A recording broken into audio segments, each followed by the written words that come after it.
Bonsoir à tous. Vous avez peut-être vu sur ma chaîne YouTube la large vidéo que j'ai consacrée à la vraie histoire de Yann Diomandé, documents et photos à l'appui. Ici, j'aimerais revenir sur quelques points et rappeler avant toute chose qu'il mérite son transfert futur au Real. Parce que c'est imminent, il y a encore quelques points à régler et surtout, Leipzig cherche le remplaçant de l'Ivoirien.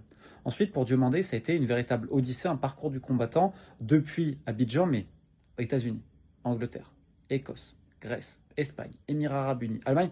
Je veux dire, il a tout connu, on a l'impression qu'il a déjà eu 15 carrières en une, entre les essais réussis, mais finalement il ne peut pas signer à cause d'un permis de travail, de commission d'agent, de choses qui le dépassaient. En fait, on va le mettre dans un autre club, mais ça va pas.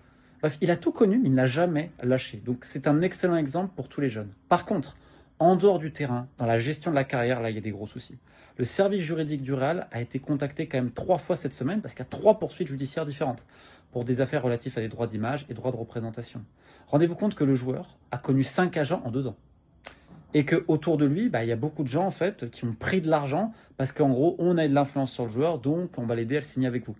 Ça, c'est quand même très dérangeant, c'est qu'aujourd'hui, le tout business l'a emporté. Et il y en a beaucoup qui sont un peu déçus, d'autres qui cherchent aussi à se venger, qui ont à un moment donné été proches du joueur, etc., ou proches des proches du joueur. Enfin, honnêtement, il y a beaucoup de choses assez sales, mais bon, malheureusement, c'est l'industrie footballistique, comme vous le savez. Et le problème, c'est que ça refroidit beaucoup de clubs. Et le dernier point où vraiment, je vais insister, c'est pourquoi le joueur n'a pas signé à Liverpool, à Manchester City. Tout simplement parce que ces nouveaux agents, Rock Nation, donc Jay-Z, Vinicius, DJ Khaled, ce que vous voulez, en fait, ils n'ont pas nettoyé. Et quand ils signent le joueur, en fait, eux, ils étaient persuadés que non, il n'avait pas prolongé avec la société de représentation de Max Alain Gradel. Or, si, et le contrat a été enregistré à la Fédération anglaise de football, parce que l'agent licencié qui travaille avec Max Alain Gradel est enregistré à la Fédération anglaise de football.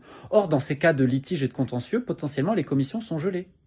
Donc c'est pour ça, en fait, les agents, ils n'avaient aucun intérêt à le mettre à Liverpool ou City. Sauf qu'en fait, c'était peut-être contre les intérêts de leurs clients. C'est-à-dire que pour eux, non.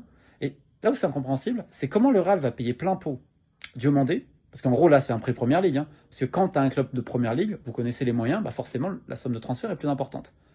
Or là, quand tu fais ton boulot, tu sais que non. C'est pour ça que les agents ont cherché le PSG et ensuite le Real. Alors le Real, il y a Yuni Calafat, un ami, on va dire, de Rock Nation qui a insisté et d'autres. Encore une fois, le joueur, il mérite son transfert, super talent, parcours du combattant et tout.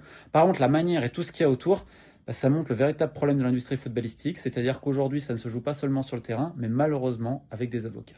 Sur ce, type de faith.